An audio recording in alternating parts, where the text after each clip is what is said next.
계속 말씀 전하겠습니다. 다니엘서는 계속해서 하나님이 온 세상의 주권자이심을 명확하게 보여주고 있습니다. 한 나라의 지도자가 하나님을 믿든 안 믿든 알든 알지 못하든 상관이 없습니다.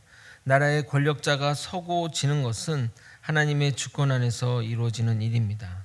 벨사살 왕은 선대왕의 교훈을 무시했고 자신이 신이 되어 교만하게 행동했습니다.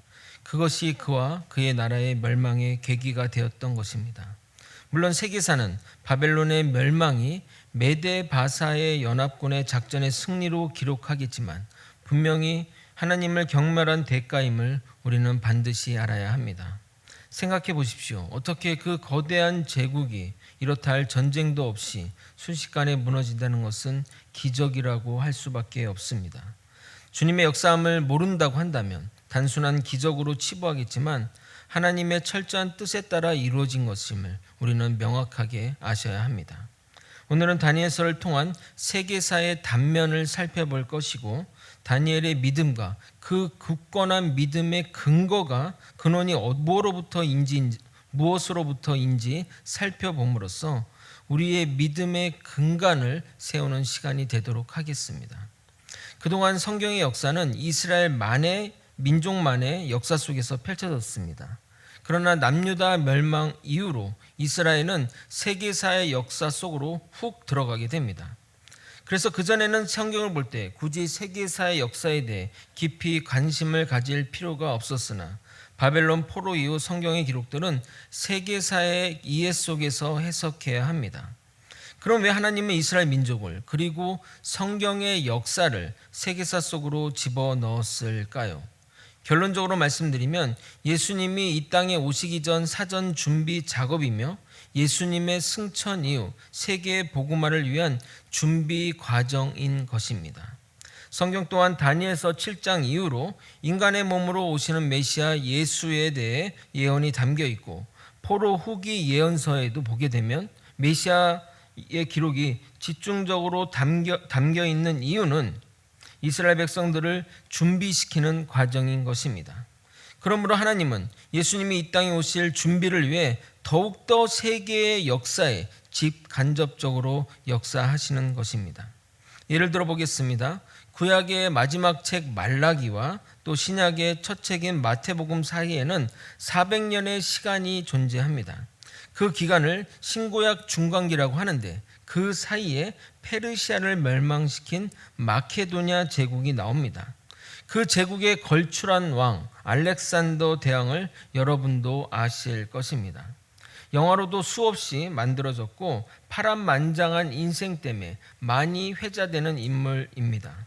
그의 탁월한 전쟁 능력으로 인해 마케도냐 제국의 영토는 그리스 로마 중심으로 동쪽으로는 인도 서쪽까지, 남쪽으로는 이집트와 아프리카 북부까지 광활한 영토를 차지했던 왕이었습니다. 그런데 이 왕은 기독교가 세계 복음화를 하는데 혁혁한 공을 세웠습니다. 그가 광활한 영토를 통일한 후에 자신의 나라의 언어인 헬라어를 세계 공용어로 만들었습니다. 그는 또 아리스토텔레스의 제자로서 문화와 학문의 조예가 깊었습니다. 그래서 이집트의 한 도시를 자신의 이름을 딴 알렉산드리아라고 지명한 후에 거대한 도서관을 건립하고 문화 융성 정책을 펼쳤습니다. 그 문화 융성 정책 중에 하나가 각 나라의 종교 경전을 자국어인 헬라어로 번역하는 사업이 있었습니다. 당연히 이스라엘의 히브리어 구약 성경도 포함되었습니다. 우리가 알고 있는 70인역이 바로 그 구약 성경의 헬라어 번역본입니다. 만약 이런 헬라어 번역 성경이 없었다면, 그리고 헬라어가 세계 공용어가 되지 않았다면 전도자들은 전도에 앞서 성경 번역과 각 나라의 언어를 배워야 했기에 소통하는 데만 엄청난 시간이 필요했을 것입니다. 이렇게 짧은 시간에 기독교가 세계에 전파되는 데는 알렉산더의 역할이 지대했습니다. 물론 그는 하나님을 믿지도 아마도 알지도 못했을 것입니다. 이처럼 하나님은 하나님 일에 가장 적합한 사람을 들어 쓰시는 것이고 반대로 하나님 하신 일에 방해가 되는 사람은 가차없이 내리시는 것입니다. 우리는 하나님이 모든 역사의 주관자이심을 잊어서는 안 됩니다. 벨사살 왕이 죽으면서 자연스레 바벨론은 메데바사 제국으로 넘어가게 됩니다. 바벨론이 멸망하면서 큰 무력 충돌이 없었다는 것은 그만큼 바벨론의 벨사살 왕의 패역한 모습에 백성들이 많은 실망을 했기 때문이라 생각합니다. 요즘 말로 너무 심한 갑질을 했나 봅니다. 이에 왕에 오른 사람은 메데 사람 다리오라고 성경에 기록하고 있습니다. 그런데 우리가 알고 있는 메데바사 제국의 왕은 고레스입니다. 다리오는 누구이고 고레스는 누구일까요? 세계사에는 메데바사 제국의 왕으로 고레스로 기록하고 있는데 다리오는 나오지 않습니다. 성경의 기록이 잘못된 것일까요? 도대체 다리오는 누구일까요? 여러 가지 설이 있는데 첫 번째는 다리오는 애굽 왕을 바로로 로마 황제를 가이사로 부른 것처럼 메데 왕을 지칭하는 용어이기에 다리오와 고레스는 같은 사람이다라는 의견입니다.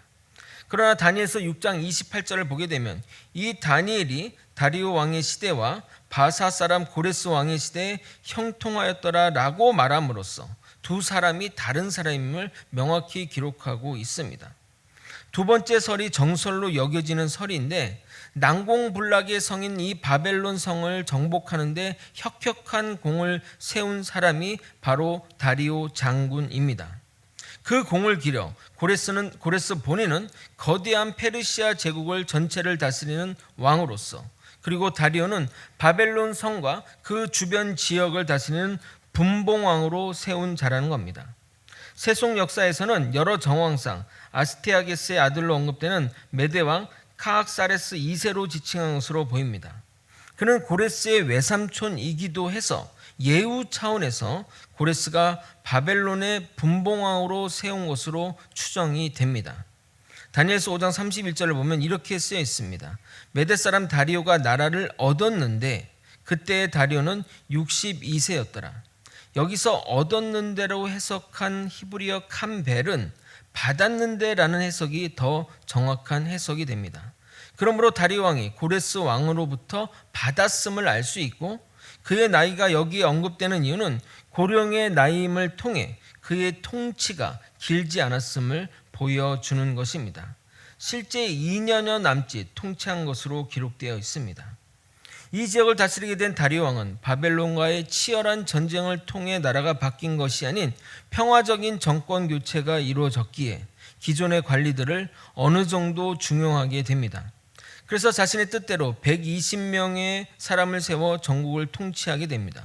그리고 그들 위에 3명의 총리를 두었는데 바벨론 관리였지만 그동안 평이 좋고 능력 있기로 소문난 다니엘을 그 3명 중에 한 명으로 지명하게 됩니다. 아마도 바벨론을 다스리려면 기존의 바벨론의 민족 정서를 가장 잘 아는 사람이 필요했고, 혹시 반역할지 모르는 바벨론 사람보다는 유대 출신인 그가 여러모로 유용했기 때문이 아닌가 추측해 봅니다. 다니엘은 3명의 총리 중에서도 가장 일을 잘하고 능력이 뛰어나 왕의 마음에 들게 됩니다. 3절을 여러분이 한번 읽어보도록 하겠습니다. 함께 읽겠습니다. 시작.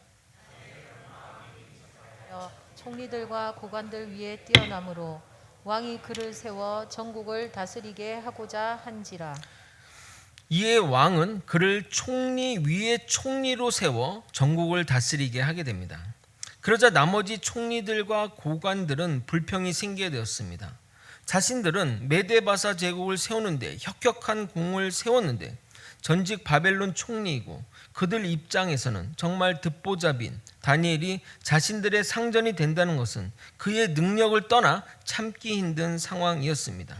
심지어 다니엘은 바벨론 사람도 아닌 저 남쪽 망에 없어진 나라의 노예로 끌려온 인물인데 말입니다.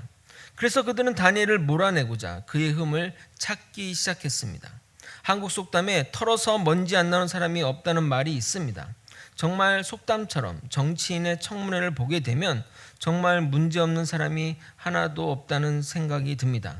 과거에는 장관을 서로 하려고 했는데 이제는 하라고 제안이 와도 스스로 또는 가족들이 거절한다고 합니다. 그래서 청와대 인사위원회가 곤욕을 치른다고 합니다. 어느 정치 드라마의 대사가 생각이 납니다. 제가 좀 연기를 좀 하겠습니다. 위로 올라가면 올라갈수록 여러 사람의 도움이 필요하지. 그런데 그 손 중에는 더러운 손들이 많다는 거야. 그래서 깨끗한 손 찾다가는 올라가지 못하고 추락해. 그럼 어떻게 할 것인가? 지금의 자리에서 청렴하게 살던가 더러운 손이라도 붙잡고 올라가던가. 그것은 당신의 선택이네. 아마도 이것이 우리의 현실일지 모릅니다.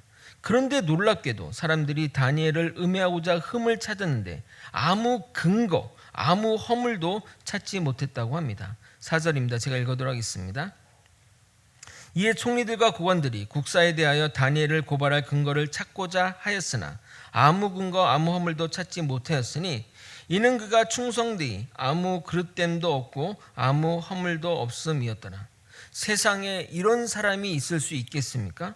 탄광에 들어가서 자기 손으로 탄을 캐지 않아도 들어갔다 나오기만 해도 때가 묻기 마련인데 그런 곳에서 무려 70년이나 공직생활을 했는데 아무 허물이 없다는 것이 놀라울 따름입니다. 그럼에도 불구하고 그들은 다니엘을 고소하고자 하는 노력을 포기하거나 중단하지 않았습니다. 결국 그들은 다니엘의 삶을 면밀히 살피는 가운데 그의 충실한 신앙심을 가지고 문제 삼아야겠다는 계략을 꾸미게 됩니다.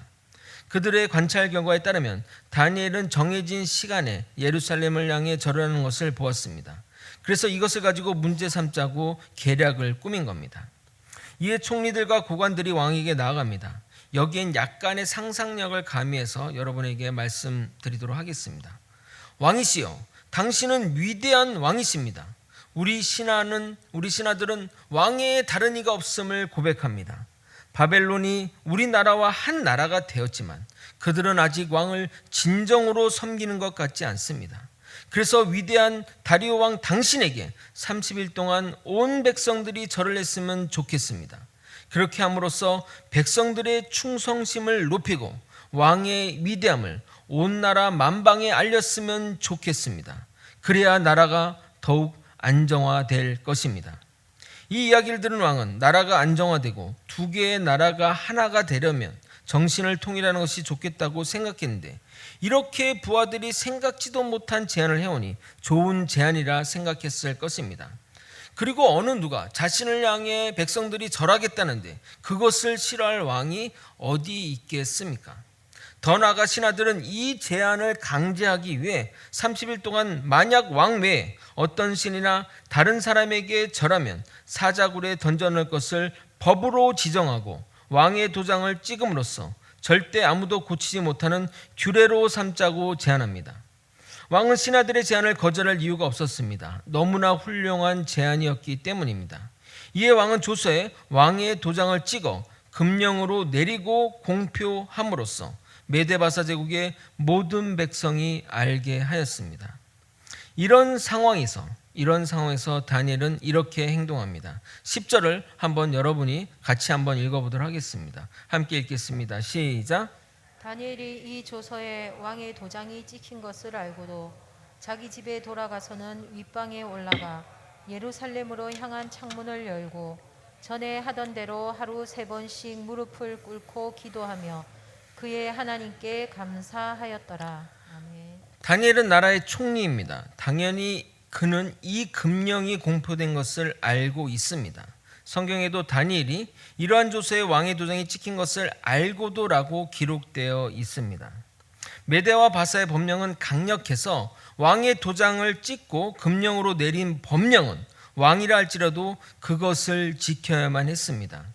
역사적인 기록에 보게 되면 BC 4세기 페르시아 통치자였던 다리우스 3세의 경우를 보게 되면 그 자신이 어떤 사람을 사형에 처하도록 법을 제정했으나 후에 자신이 큰 오류를 저질렀다는 사실을 깨닫고 그것을 취소하고자 했으나 법의 엄정함 때문에 취소할 수 없어 크게 후회하며 자책하였다는 기록이 있을 정도입니다. 당연히 총리인 다니엘은 그 엄정한 금령의 의미를 알았습니다. 만약 여러분에게 한번 질문을 드려보겠습니다. 스스로 한번 답을 한번 해보십시오. 만약 여러분이 다니엘의 입장이라면 어떻게 하시겠습니까? 편하게 객관식으로 제가 물어보도록 하겠습니다. 1번, 한 달간 기도 안 한다. 뭐 평생 하지 말라면 모를까? 30일 안 한다고 큰일 나겠어? 하며 기도 안 한다. 두 번째, 기도는 하되 창문을 닫고 숨어서 기도한다. 예수님도 외식하지 말라고 했는데 골방에 들어가서 하면 되는 것 아니야? 굳이 창문 열고 기도할 필요가 있겠어? 창문 닫고 조용한 데서 하면 되지. 세 번째, 마음으로 기도한다.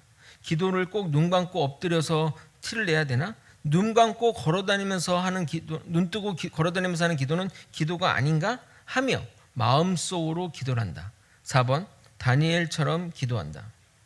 아마 여러분 대부분은 1번 아니면 3번 안에 손을 드실 것입니다. 저는 아마 2번 아니면 3번을 했을 것 같습니다. 그런데 다니엘은 평소 하는 대로 창문을 열고 예루살렘을 향해 기도하였다고 합니다. 정말 죽으면 죽으리라는 마음이 아니면 결코 할 수 없는 모습입니다. 생각하면 생각할수록 대단한 다니엘입니다. 이런 다니엘의 위대함은 도대체 어디에서 나오는 것일까요?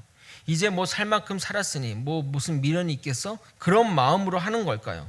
설마 내가 한 나라의 총리인데 나를 죽이게 하겠어? 하는 마음으로 하는 것일까요? 도대체 무엇 때문에 이것이 가능했다고 생각하십니까? 거제소망교회 성도 여러분, 다니엘이 이렇게 할 수 있었던 배경이 여러분 무엇이라 생각하십니까? 그가 죽음 앞에서도 자신의 신앙을 당당하게 드러낼 수 있던 것은 어디에서 나오는 것일까요? 다시 한번 10절을 찬찬히 읽고 제가 또 한번 질문을 한번 드려보도록 하겠습니다. 찬찬히 제가 읽어드릴 테니까 눈으로 보시기 바랍니다.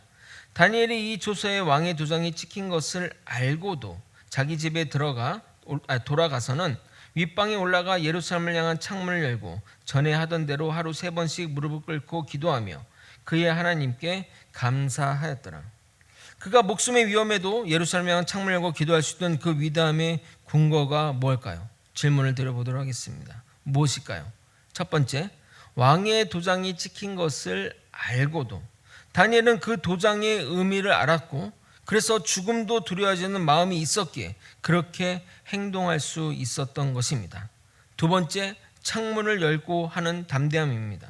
이왕 하는 거 당당하게 죽겠다는 마음으로 해야지 비겁하게 숨거나 감추지 않겠다는 마음이기 때문에 가능한 것입니다. 세 번째, 전에 하던 대로 평소에 하던 대로 다니엘은 행동한 것입니다. 네 번째, 기도하며 그의 하나님께 감사하였더라. 그는 감사가 일상화된 사람입니다. 도저히 감사할 수 없는 상황에서도 하나님께 감사하는 사람이었기에 하나님께 감사 기도한 것이고 그것이 그의 신앙의 위대함을 보여주는 것입니다. 무엇이 그를 죽음도 두려워하지 않으며 기도할 수 있게 했을까요? 답이 뭡니까? 1번이라 생각하신 분, 2번, 3번, 4번. 정답은 3번입니다. 전에 하던 대로입니다. 여러분은 다니엘과 같은 상황이 여러분에게 일어나지 않을 일이라 생각하기에 다니엘은 참 대단하군 하며 넘어갈 것입니다. 그러나 정말 여러분에게 그런 상황이 오면 여러분은 어떻게 하시겠습니까? 여러분은 어떤 선택을 하실 수 있겠습니까? 만약 여러분 중에 다니엘처럼 그런 상황에서 다니엘처럼 하고자 하신다면 평소부터 그렇게 하셔야만 가능합니다. 평소에 없던 마음이 강하게 누군가 역사하셔서 할 수 있는 일은 결코 아닙니다. 기독교 밖의 초교회, 기독교인들을 색출하기 위해 주님의 형상을 그린 얼굴에 침을 뱉고 주님 모른다고 하면 살고 거부하면 목숨을 잃게 되었다고 합니다. 만약 여러분이 그런 상황인데 나는 절대 주님을 배교하지 않고 신앙을 굳게 지키겠다고 말하신다면 일상의 삶에서도 그렇게 살아야만 그 상황에서도 그렇게 하실 수 있습니다. 만약 가족여행으로 기타 다른 사정으로 주일 성수를 쉽게 저버린다면 또는 불신자가 대부분인 직장 회식 자리에서 술자를 돌리는 가운데 분위기상 술에 입을 댄다거나 한다면 또는 다른 이가 종교가 뭐냐고 묻는 질문에 쭈뼛쭈뼛하며 기독교라고 말한다면 결코 여러분은 배교와 신앙 가운데 신앙을 선택하기 힘드실 것입니다. 새벽 예배를 보게 되면 대부분 나이 드신 분들이 오십니다. 그분들이 새벽잠이 없어서 오시는 것일까요? 아닙니다. 전에 하던 대로 하셨기 때문에 새벽 예배도 습관처럼 나올 수 있는 것입니다. 여러분이 지금부터 새벽 예배나 공예배를 드리지 않으면 절대 나이가 들어도 쉽지 않습니다. 그냥 썬데이 크리스찬으로 평생 적당히 봉사하며 자기 만족하며 신앙생활을 하게 될 것입니다.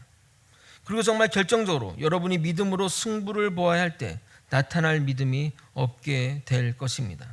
누가복음 18장 8절에 보게 되면 예수님은 우리에게 이렇게 말씀하십니다. 그러나 인자가 올 때 세상에서 믿음을 보겠느냐 하시리라. 다니엘은 포로로 끌려온 그때부터, 아니 포로로 끌려오기 이전부터 한결같이 예루살렘 성전을 향해 기도하였습니다.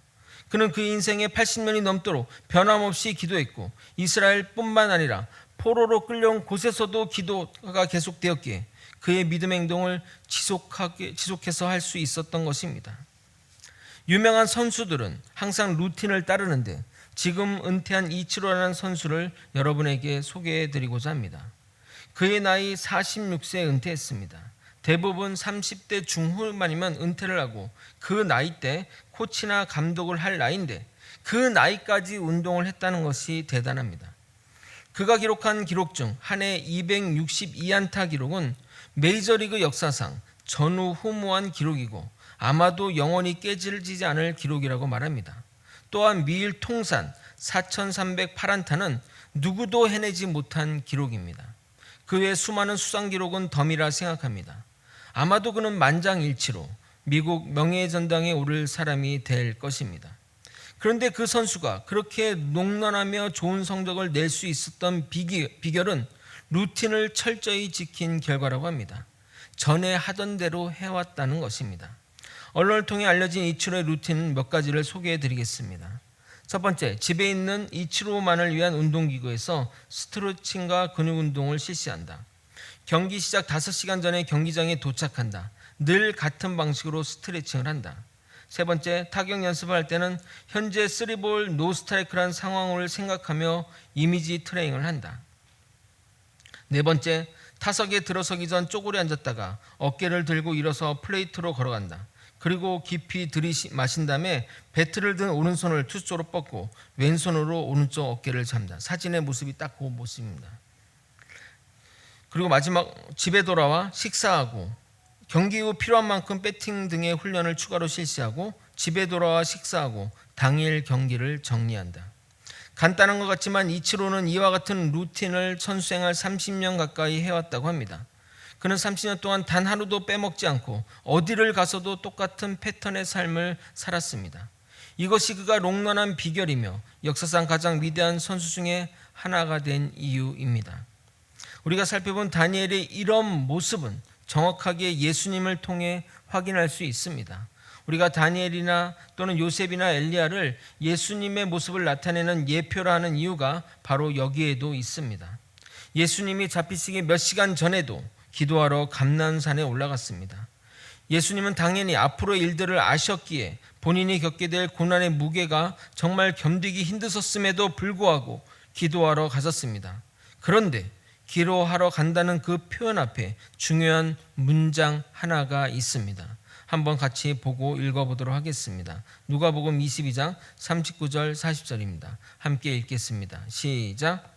예수께서 나가사 습관을 따라 감람산에 가심에 제자들도 따라갔더니 그곳에 이르러 그들에게 이르시되 유혹에 빠지지 않게 기도하라 하시고 39절에 보게 되면 예수님이 습관을 따라 기도하러 가셨다는 표현이 있습니다. 예수님은 앞으로 벌어질 일을 아셨기에 그 십자가의 끔찍한 고통을 앞두고도 기도하러 가신 것입니다. 어떻게 그러실 수 있을까? 그 힘은 바로 습관에 있었다는 것입니다. 정해진 시간을 두고 항상 기도하셨기에 예수님은 십자가에 달리시는 날에도 변함없이 기도하러 가신 것입니다. 이것이 예수님의 믿음의 루틴이었습니다. 변함없는 습관이라는 것입니다. 이 습관이 앞으로 있을 고난도 담대하게 이겨낼 힘이 되었던 것입니다. 강력한 태풍이 몰려오면 배들은 무엇을 하는 줄 아십니까? 항구의 배를 잘 묶어 놓습니다. 아주 튼튼하게 강하게 붙들려 있어야 그 배가 안전하게 태풍을 이겨낼 수 있습니다.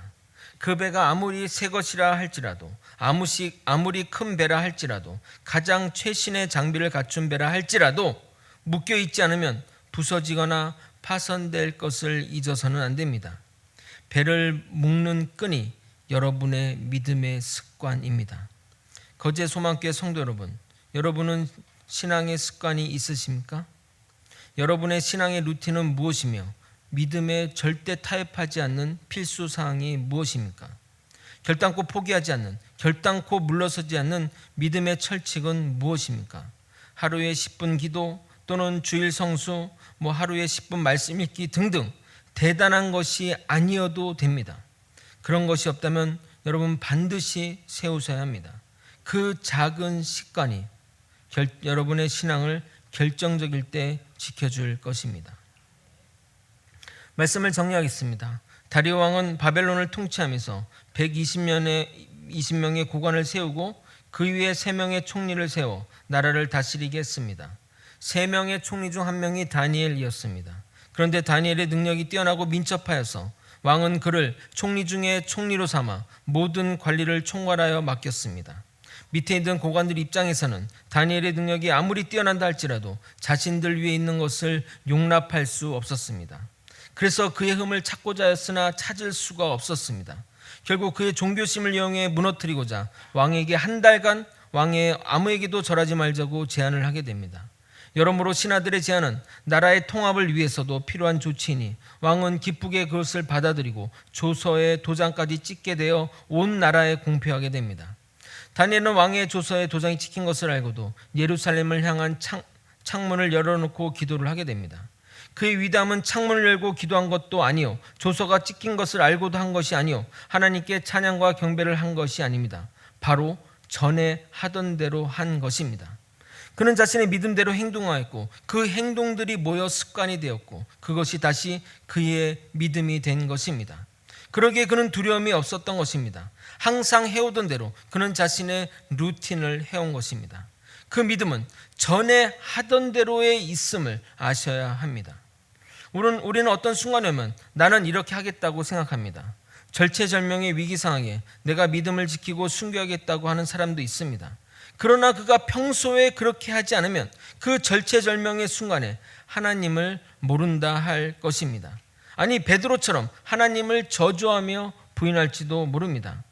우리가 정말 예수님의 제자 되어 예수님의 삶을 따르고자 한다면 지금 여러분에게 주어진 작은 일부터 실천하기를 소망합니다. 그럴 때 결정적인 순간에 여러분은 믿음의 승부에서 승리하게 될 것입니다. 변치 않는 믿음의 습관을 가져 믿음의 승부에서 승리하는 저와 여러분이 되시길 예수님의 이름으로 축원드립니다. 다 함께 가사를 생각하며 세상 흔들리고 사람은 변화해도 찬양하시겠습니다.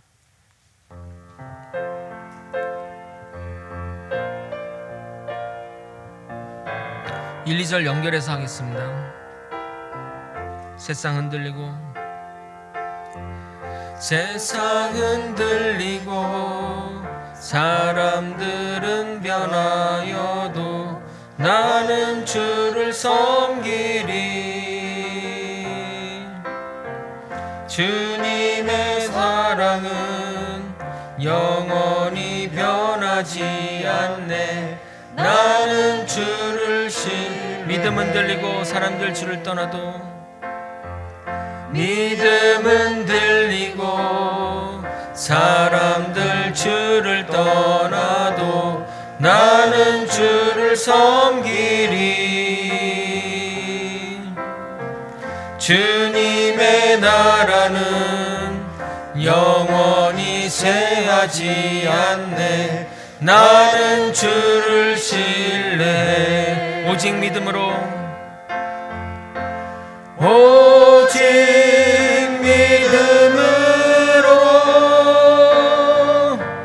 믿음으로 내가 살리라.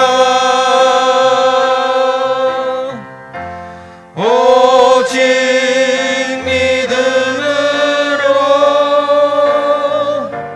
믿음으로 내가 살리라. 오직 의인은 믿음으로 오직